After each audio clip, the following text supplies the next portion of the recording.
6월에 FOMC가 끝났죠. 기준금리가 동결됐어요.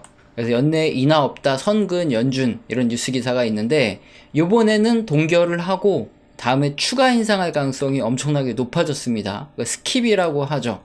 파월 기자회견 성명 발표에서 FOMC 위원들의 의중을 좀 알 수 있어요. 그래서 그 부분을 한번 살펴보도록 하겠습니다. 영어로 이렇게 쭉 써져 있는데 이 부분이 뭐냐? 물가 안정 없이는 경제가 작동하지 않는다. 그래서 노동시장도 이렇게 지속될 수 없기 때문에 물가 안정을 최우선으로 하겠다 하는 내용이에요. 그러니까 미 연준은 최대 고용과 물가 안정을 목표로 어떤 정책을 펼치는 이런 기관인데 두어야 된다. 지금은 물가 안정을 최우선순위에 둬야 된다. 그래서 지금 고용이 강하긴 하지만 이거는 물가 못 잡으면 끝이다. 그래서 앞으로 경제, 주식시장 좀 어렵다고 트럼프 형 때처럼 미연준이 금리 인하를 하겠습니까? 그러지 않겠다. 요 의중을 표현을 하는 거예요. 그리고 미연준 FOMC 참가 위원들 여기 대부분이 지금 올해 추가 금리 인상이 적절하다고 본다. 자, 이렇게 기자회견 성명에서 얘기를 했어요. 그러니까 이번에는 동결을 하지만, 즉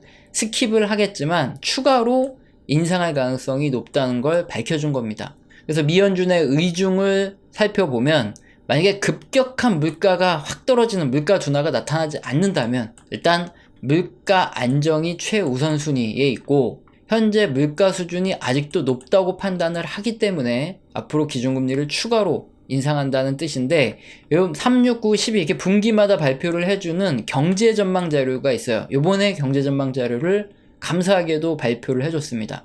여기에 의중이 그대로 녹아있어요. 그래서 이걸 살펴보면서 추가로 한번 생각을 해보죠.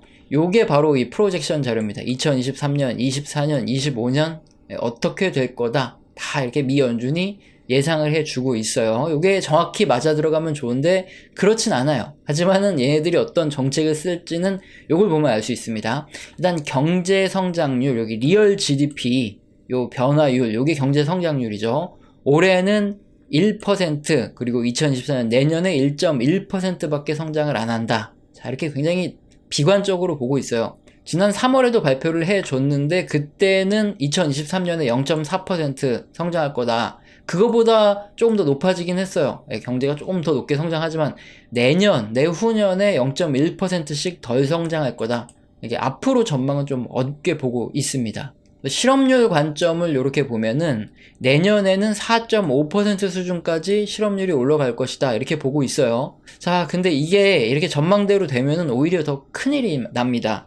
왜냐하면은 4.5% 정도면 한 요 정도 제가 줄을 그었는데 지금 자연 실업률 정도 상태에서 한 3.7% 3.5% 여기서 왔다 갔다 하고 있어요. 그런데 이게 역사적으로 보세요. 실업률이 바닥, 즉 자연 실업률을 찍고 갑자기 이렇게 튀어 올라가면은 1990년, 2001년 IT 버블 이후에 그리고 2008년 금융위기, 코로나 등등 이게 앞으로 실업률이 이렇게 올라간다 그러면 이건 거의 100% 경기 침체가 올 가능성이 커요. 그렇기 때문에 정말 미 연준이 예상한 대로 내년에 실업률이 4.5%까지 간다. 그러면은 진짜 경기 침체가 올 수 있으니까 이 확률이 굉장히 높다. 이걸 주의를 해야 된다는 거죠. 어쨌든 얘네들이 100% 맞추는 건 아니니까 참고를 하자는 거예요. 자, 그리고 물가 예상 경로, 이게 또 기준금리에 가장 중요하죠. 이게 PCE 물가가 있고 코어 PCE 물가죠. 즉 근원 물가가 있는데 두 가지 다 비슷합니다. 일단은 헤드라인이죠. PCE 물가는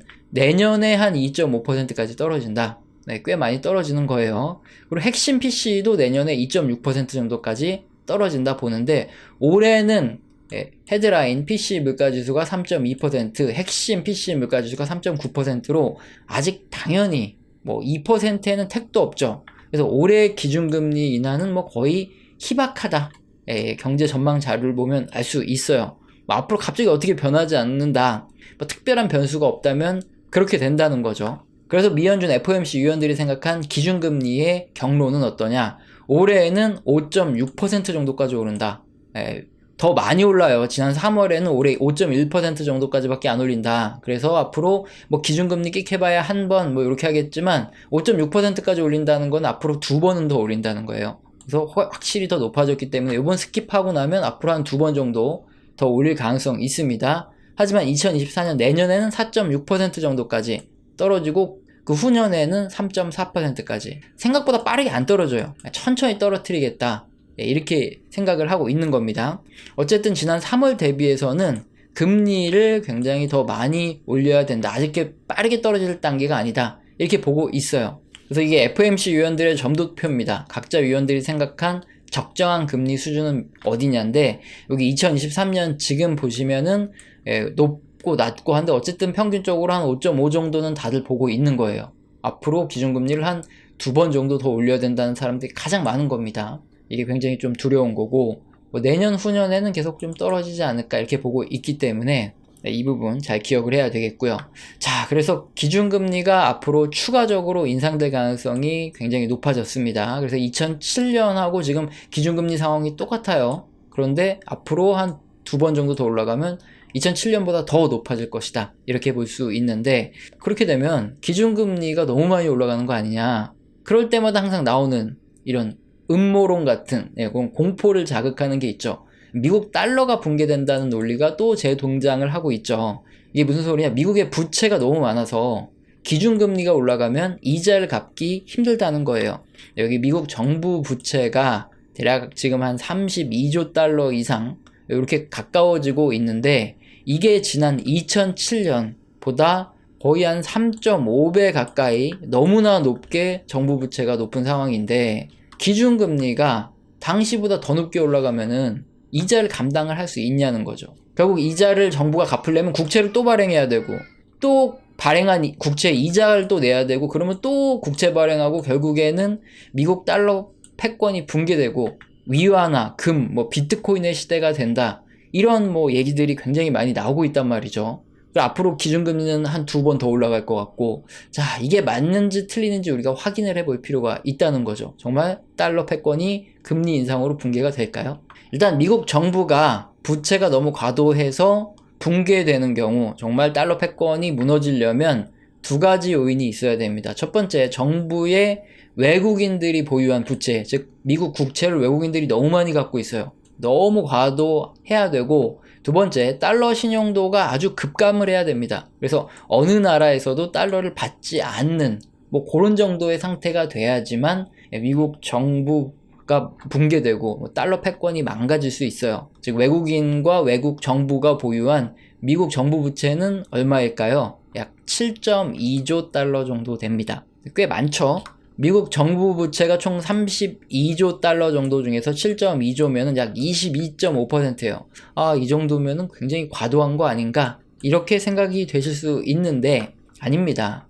이번에 미연준이 코로나 이후에 매입한 미국채가 얼마인가요? 약 한 5조 달러 이상의 미국채를 단박에 다 매입을 했어요. 자, 그렇게 엄청나게 돈을 많이 찍어서 미국채를 미 연방준비은행이 다 흡수를 했음에도 불구하고 미국 신용도가 엄청나게 떨어졌나요? 안 떨어졌습니다. 신용도에 전혀 이상이 없어요. 그렇게 많은 돈을 찍어냈는데도 불구하고. 이 말은 이 미국 정부의 대외 채무 7.2조 달러 정도는 솔직히 미연준이 달러 찍어서 언제든지 상환이 가능하다는 소리예요. 그러나 그렇게 할 이유가 없다는 겁니다. 왜 그렇죠? 미국 정부에 대외 채무가 하나도 없어요.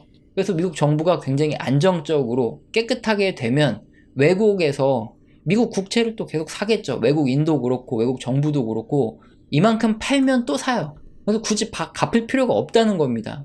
이게 망한다 하는 일본도 유사한 상황이죠. 일본 정부 부채를 46%는 누가 갖고 있죠? BOJ에서 갖고 있어요. 은행에서 그냥 갖고 있는 겁니다. 이건 사실상 이게 이론상으로만 표시가 되는 거고, 이게 오버시라 그러죠. 외국인이 가진 부분은 6.4%밖에 안 됩니다. 그러다 보니까 일본이 망한다 해도 쉽게 잘 망하지 않는 그런 이유예요. 미국도 마찬가지입니다. 미국에서 원칙적으로 정부 국채를 중앙은행이 매입하는 것은 금지하고 있어요. 이건 원칙적으로 금지를 하고 있는데, 여기 보시면 미연준 보유자산 쭉 올라가고 있어요. 네. 그래서 점점 국채 매입량이 늘어나고 있는 상황입니다. 어쩔 수 없이 앞으로도 계속 미연준은 미국 정부 국채를 계속 매입을 할 수밖에 없는 상황으로 갈 거예요. 그렇게 미국 정부 부채가 점점 증가를 할 수밖에 없는 게 당연한데, 그러면은 대외 부채 비중은 계속 낮아지겠죠.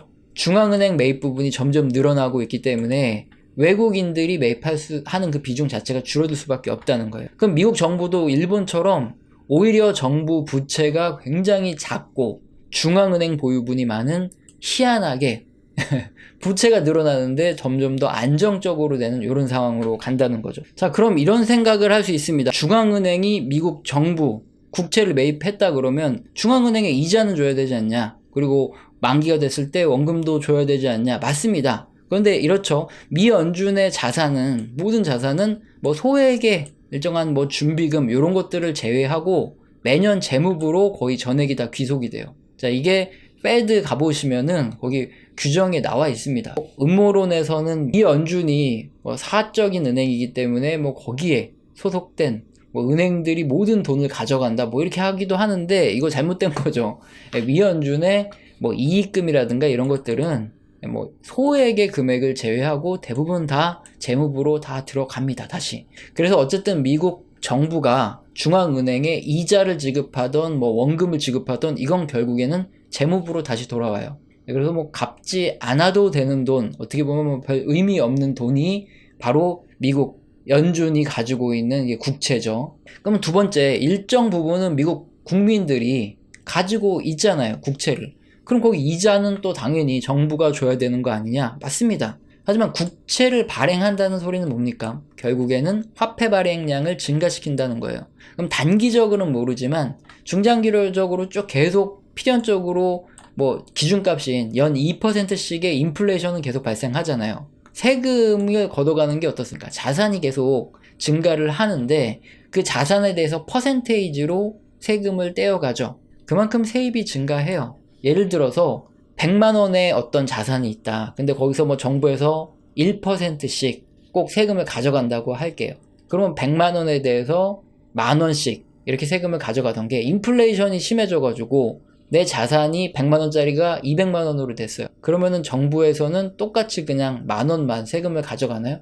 아닙니다. 1%니까 2만 원 가져갑니다. 그리고 또 하나, 너 자산이 많으니까 세금 더 내야 돼. 그러면서 뭐 추가로 뭐 붙이고 해가지고 거의 한 4만 원 돈 가져가요. 자, 그만큼 세입이 크게 증가를 하기 때문에 정부에서 뭐 이자를 지급하던 이런 거에 별 무리가 없이 할 수 있다는 거예요. 자, 그래서 근본이제가 아닌 현재의 달러 기축통화 자본주의 체제에서는 미국이 슈퍼파워죠. 강대국, 군사도 그렇고 경제도 그렇고 이렇게 슈퍼파워를 유지하는 한 미연준이 기준금리를 인상한다고 뭐 달러 패권이 붕괴되고 망할 가능성은 희박하다고 보시면 돼요.